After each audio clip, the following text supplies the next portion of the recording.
তো বস আমরা কিন্তু মিডল ক্লাস লোক, তাই আমাদের বাজেট কিন্তু প্রায় সময় 10 থেকে 15 হাজার টাকা বাজেটের মধ্যেই থাকে। তো আমরা এইসব বাজেটের ফোনগুলোকে বেশি পছন্দ করি। সে ভাইয়ের জন্য হোক, বাবার জন্য হোক, মায়ের জন্য হোক, জেঠু জেঠিমা সবার জন্য কিন্তু আমরা বেশিরভাগ সময় 10 থেকে 15 হাজার টাকা বাজেটের ফোনগুলোকেই বেশি পছন্দ করি। কারণ এই মার্কেটে এই বাজেটে কিন্তু আমরা ফোনগুলো অলমোস্ট ভ্যালু ফর মানি পাই এবং আমাদের কাজ চলে যায়। তো এই সব বাজেটে ফোন কিনতে যাওয়ার সময় কিন্তু বাজারে অনেক রকমের কম্পিটিশন দেখতে পাবে এবং কনফিউশনে পড়ে যাবে যে কোন ফোনটা এই বাজেটে তোমার ক্ষেত্রে বেস্ট হবে। কারো ক্যামেরা দরকার হয়, কারো ব্যাটারি ভালো দরকার হয়, কারো ডিসপ্লে ভালো দরকার হয়, কারো মাল্টিমিডিয়া যেন এক্সপিরিয়েন্সটা ভালো হয়। তো সব মিলিয়ে কিন্তু 10-15 হাজার টাকা বাজেটের ফোনগুলোতে একটু কনফিউশনে ভর্তি আছে। তো আমাদের ক্ষেত্রে পছন্দ করতে প্রচুর অসুবিধা হয়। সেই অসুবিধাটা দূর করার জন্য এই ভিডিওটি তোমার ক্ষেত্রে খুব সাহায্য করবে। তো এই সবগুলো ফোন কিন্তু 5G ফোন হবে, কারণ এখন 5G মার্কেট চলছে। 4G ফোন নিয়ে তো কথা বলবোই না। সম্পূর্ণ ভিডিওটা দেখলে বুঝতে পেরে যাবে যে তোমার ক্ষেত্রে তোমার বাজেটে কোন ফোনটা বেশি গুরুত্বপূর্ণ লাগবে।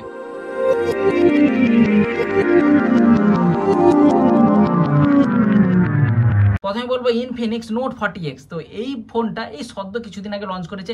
ইনফিনিক্সের ফোন বলে তাকে আন্ডার এস্টিমেট করার দরকার নেই, কারণ এই ফোনটিতে কিন্তু যাদের বেশি স্টোরেজ দরকার তাদের ক্ষেত্রে এই ফোনটি বেস্ট হবে। 12GB র্যাম আছে, 256GB স্টোরেজ, হাই র্যাম এবং হাই স্টোরেজ। তাছাড়াও আছে 108 মেগাপিক্সেলের ক্যামেরা, অ্যান্ড্রয়েড 14 এর আপডেট, ডায়মেনসিটি 6300 এর প্রসেসর, যেটা 6 ন্যানোমিটার বেস্ট, খুব ভালো প্রসেসর এই বাজেটে।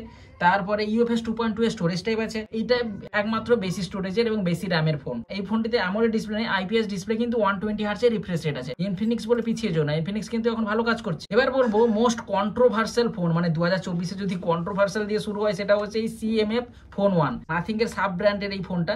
এই ফোনটার রিভিউ আমার চ্যানেলে পেয়ে যাবে। এই ফোনটার বেস্ট হচ্ছে রিপ্লেসেবল ব্যাক, মানে পুরো ব্যাকটাকেই রিপ্লেস করা যায় বিভিন্ন কালারের কভার দিয়ে। তো 3-4টা কালারের কভার তোমরা অটোমেটিক বাজারে পেয়ে যাবে এবং রিয়েলমি থেকেও লঞ্চ করেছে। তবে এটা নিজের বাজারে খরচা করবে, ফোনের বক্সে কিন্তু পাবে না। নতুন কিছু ট্রাই করতে চাও তাহলে এই ফোনটাকেও ট্রাই করতে পারো। আর এই ফোনটিতে 120 হার্টজ এর রিফ্রেশ রেট আছে, AMOLED ডিসপ্লে আছে, খুব ভালো ব্যাপার। তারপরে 50 মেগাপিক্সেলের ক্যামেরা, 16 মেগাপিক্সেলের সেলফি ক্যামেরা।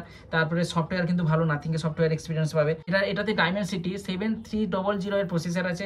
এই ফোনটির দাম অফার টপার লাগিয়ে 15,000 টাকায় পেয়ে যাবে। তো এই ফোনটিও একটু ডিফারেন্ট লুকের জন্য চেক আউট করতে পারো। নেক্সট বলবো স্যামসাং লাভার। স্যামসাং লাভারের জন্য দুটো ফোন বলবো একসাথে। একটা হচ্ছে স্যামসাং A15 5G আর একটা হচ্ছে স্যামসাং এর M34 5G। তো 34 5G কিন্তু এক বছরের মধ্যে পুরনো, 35 লঞ্চ করে দিয়েছে। 34টা কিন্তু এখনো ভ্যালু ফর মানি দিচ্ছে আর 4 বছরের আপডেট আছে। এই A15 90 হার্টজ এর রিফ্রেশ রেট আছে, AMOLED ডিসপ্লে আছে, স্যামসাং এর ডিসপ্লে খুব ভালো কোয়ালিটির পাবে। 50 মেগাপিক্সেলের মেইন ক্যামেরা, 13 মেগাপিক্সেলের সেলফি ক্যামেরা, তারপর 6000 mAh বড় ব্যাটারি আছে। M34 এও 6000 mAh ব্যাটারি আছে। আর স্যামসাং এর One UI তে আছে, খুব স্মুথ এক্সপিরিয়েন্স পাবে। ব্লুটুথ অনেকটাই আছে, কারণ এই বাজেটের ফোনে ব্লুটুথ তো পাবেই।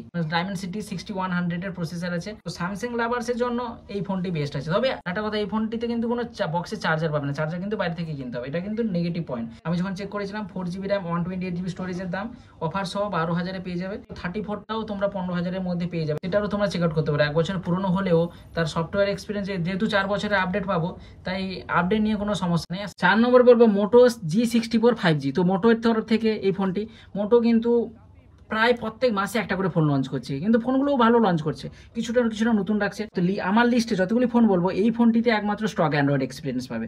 তো এই ফোনটিতে ফুল এইচডি প্লাস এর আইপিএস ডিসপ্লে পাবে, HDR10 সাপোর্ট আছে, 120 হার্টজ এর রিফ্রেশ রেট আছে, অ্যান্ড্রয়েড 14 এর আপডেট আছে, 6000 mAh ব্যাটারি আছে, 33 ওয়াটের চার্জার আছে। আর এই 33 ওয়াটের চার্জার কিন্তু বক্সেও পেয়ে যাবে। আর এই ফোনটিতে ডায়মেনসিটির 7025 এর প্রসেসর আছে, যেটা 6 ন্যানোমিটার বেস্ট। এই বাজেটের পক্ষে এই প্রসেসর ঠিকই আছে। 50 মেগাপিক্সেলের OIS ক্যামেরা আছে, 16 মেগাপিক্সেলের সেলফি ক্যামেরা আছে।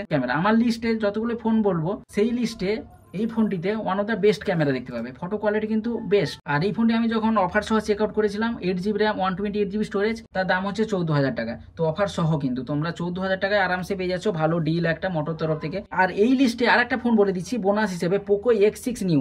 এই ফোনটিতে কিন্তু AMOLED ডিসপ্লে আছে।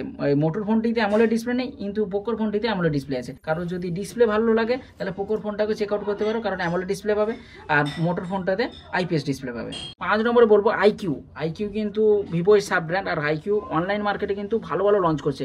গেমিং এর দিক থেকে, পারফরমেন্সের দিক থেকে আইকিউর নাম কিন্তু আছে। তো আইকিউ Z9X 5G, তো এটাও কিছুদিন আগে লঞ্চ করেছে। এটাতেও AMOLED ডিসপ্লে নেই, IPS ডিসপ্লে আছে, 120 হার্টজ এর রিফ্রেশ রেট আছে, আর 6000 mAh। এটাতেও ব্যাটারি আছে, 44 ওয়াটের চার্জিং আছে। তারপরে স্ন্যাপড্রাগনের 6 Gen 1 এর প্রসেসর আছে। এতগুলো ফোন বললাম, সবগুলোতে মিডিয়াটেক ডায়মেনসিটির প্রসেসর ছিল। এই ফোনটিতে স্ন্যাপড্রাগনের প্রসেসর আছে। আর এই ফোনটিতে একটা নেগেটিভ পয়েন্ট হচ্ছে, এই ফোনটিতে কোনো আলট্রা ওয়াইড সেন্সর নেই। মেন ক্যামেরা কিন্তু গুড। 4GB র্যাম 128GB স্টোরেজের দাম হচ্ছে অফার সহ 12,000 টাকা। 6GB র্যাম 128GB স্টোরেজের দাম হচ্ছে অফার সহ 13,500 টাকা। এই ফোনটিও এই বাজারে ডিসেন্ট আছে। এবার বলবো লাস্টে রিয়েলমি নার্জো 70 প্রো।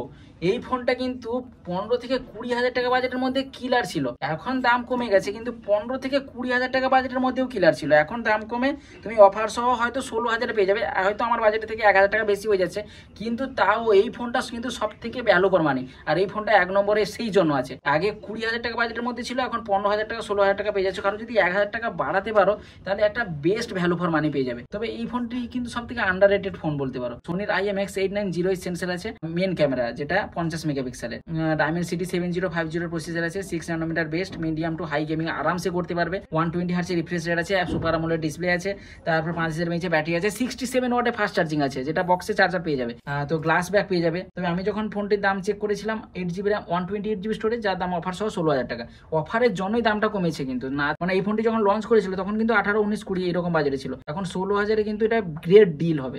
তো 1,000 টাকা বাড়িয়ে তোমরা 16,000 টাকায় এই নার্জো 70 প্রো নিতে পারো। আর সেরকম বাজেট থাকলে 13,000 টাকায় তোমার রিয়েলমি নার্জো 70 পেয়ে যেতে পারো, যেটা আনবক্সিং আমি আগের ভিডিওতে কথা বলেছিলাম, সেটাও 13,000 টাকায় অলমোস্ট ভ্যালু ফর মানি। তারপর পোকো M6 প্লাস এগুলো চেক আউট করতে পারো, রিয়েলমি P1 যেটা নার্জো 70 এর জমজ ভাই বলতে পারো। তো এই ফোনগুলো 10 থেকে 15,000 টাকা বাজেটের মধ্যে আমার সেরা ভ্যালু ফর মানি লেগেছে। তো তোমাদের যেটা যেরকম পছন্দ, কারোর ক্যামেরা পছন্দ হলে ক্যামেরা সেন্ট্রিক ফোন না, কারো যদি ভালো ব্যাটারি ব্যাকআপ চাই, ভালো ডিসপ্লে চাই, ভালো প্রসেসর চাই, তারা সব রকমের ফোন বলে দিলাম, যার যেরকম পছন্দ, যার যেরকম চাহিদা সেরকম ফোনটা চেক আউট করে নেবে। তো আজকের ভিডিওটা এই পর্যন্ত। ভিডিওর যদি ভালো লেগে থাকে তাহলে অবশ্যই লাইক করে সমস্ত বন্ধুদের সাথে শেয়ার করে দাও, আর এই চ্যানেলে পরবর্তী আপডেটগুলো পাওয়ার জন্য অবশ্যই চ্যানেলটিকে সাবস্ক্রাইব করে পাশের বেল আইকনটাকে প্রেস করে রাখবে। তো দেখা হবে তাহলে নেক্সট ভিডিওতে। সবাই ভালো থাকবে, খুশিতে থাকবে, টাটা।